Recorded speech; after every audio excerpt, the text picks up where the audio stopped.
আমাৰ এই অনুষ্ঠানটো কানবাৰী মেৰটাৰী অঞ্চলৰ সমূহ ৰাইজে আমাৰ এই মৎস্য হোলচেল বিক্ৰী সন্থাৰ সহযোগত আমি অনুষ্ঠানটো পাতিছোঁ আৰু আমি জুবিন গাৰ্গৰ এই শ্ৰদ্ধাঞ্জলি অনুষ্ঠানত আমাৰ এই অঞ্চলৰ কমেও 4-500 মানুহ একেলগে হৈ পেলাই আমি শ্ৰদ্ধাঞ্জলি অনুষ্ঠানটো পাতিছোঁ। ইয়াৰ পিছত আমি আমাৰ মুছলিম সমাজৰ পৰা আমি কেইজনমান আলেম ওলেমা মাতি পেলাই আমি দোৱা প্ৰাৰ্থনা অনুষ্ঠান কৰি লৈছোঁ।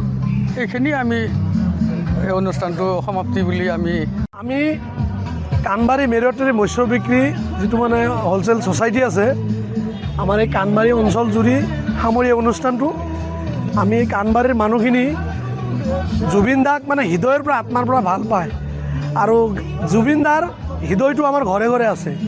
সেইকাৰণে আমি এই অনুষ্ঠানটো পাতিছোঁ আৰু আশা কৰোঁ যে পৃথিৱীত থকালৈকে আমাৰ জুবিন দা চিৰযুগমীয় হৈ থাকক আৰু আমাৰ এই অঞ্চলৰ মানুহৰ হৃদয়ে হৃদয়ে আছে থাকি যাব।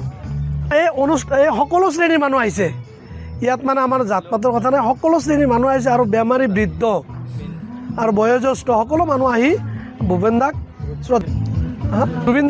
আমাৰ শ্ৰদ্ধাঞ্জলি জনাইছে।